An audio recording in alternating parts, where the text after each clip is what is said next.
I am both an insider and an outsider, and there is nothing more dangerous. I'm not interested in telling a story. I'm interested in a situation. My paintings are a map, a kind of atlas. I don't want to be understood as a symbolist. I use cliches, images that people are familiar with for all different places and times.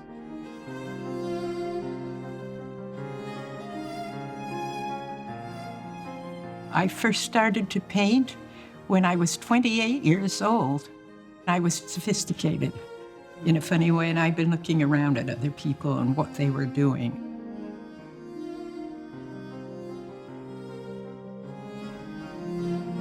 The first painting I made is now at the Stedelijk. I made my first de Kooning. I made Rothko's. I made Clifford Stills. I had been experimenting with all kinds of things, which I've destroyed. I moved to New York in 1960. I had painted the White Star paintings. That's when I started really understanding that the space is a marvelous space you can do anything in, so you leave it to do anything in. These became the Korean paintings that nobody could figure out.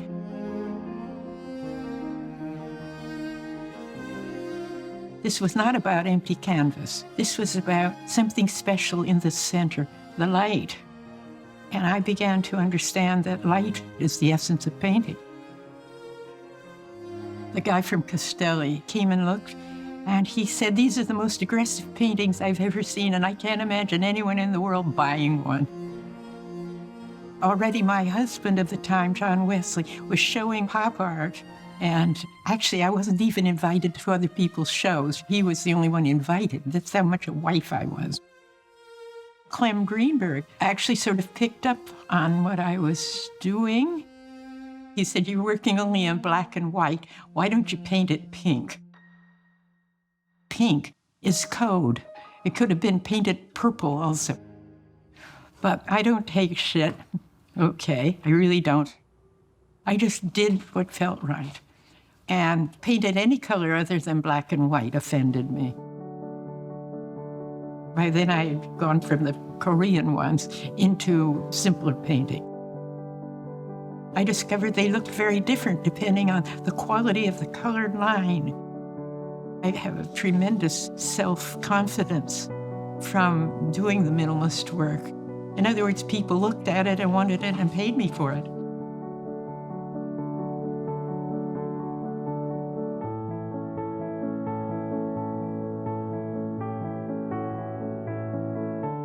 Here I am, a stranger in New York making these works, and suddenly I'm in 2 major museums.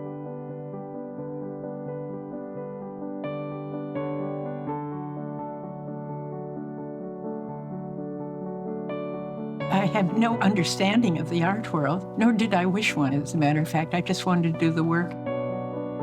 I was around good artists at the time. Frank Stella came to see what I was doing. I was next door neighbor to Judd and Yayoi Kusama. Whatever was available, I was eating it up. I was doing a lot of work. I didn't have any theory when I made them. I only had theories after I made them and wondered what I had done. This is why I started writing. My generation of minimalists all had to write. The thing I learned was a way to look at things and say what's missing and to ask questions. For instance, I wanted to see what happens to a color when it goes around the corner.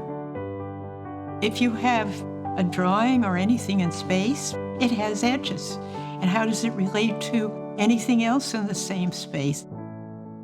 You can't see the top of something if it's up in the air, so I put them near the ground.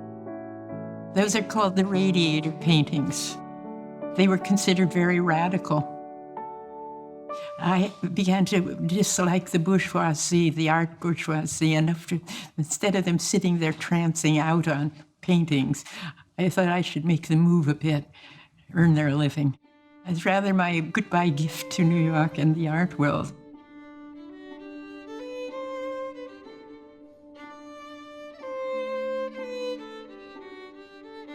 I am no longer an abstract artist. It's a pretty good overview of why I left.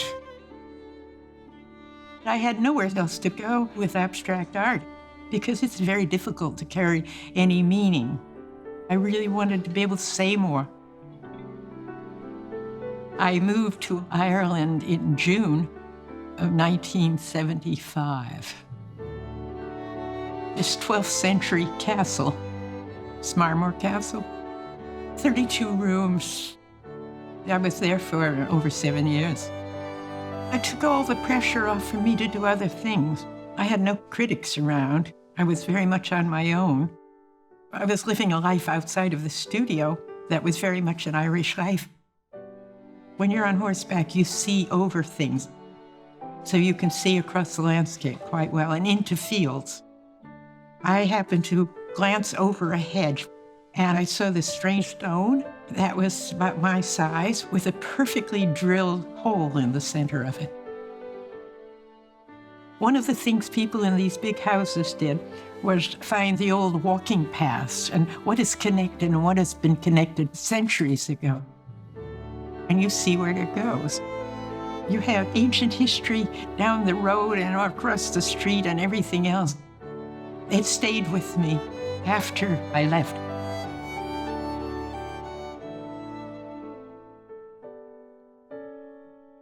I have been living in Amsterdam for 34 years.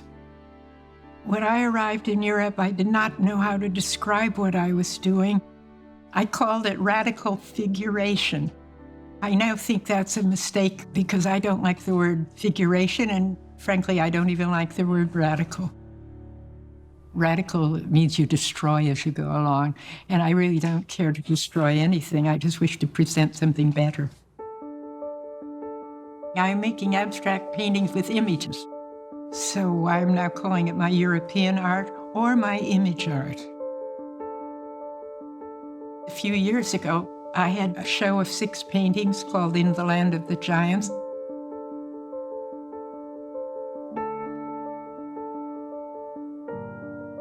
I made these paintings 30 years later. And curators saw my work and they asked me to be in the Whitney Biennial of 2017. And it's the first time my paintings have been seen with other paintings. And it was very rich and set them up properly. And that's why that was such a successful show. My images are constellations. They speak to each other. Paintings are a dream. They happen in the same time frame. There's no future, there's no past on it. It's just there.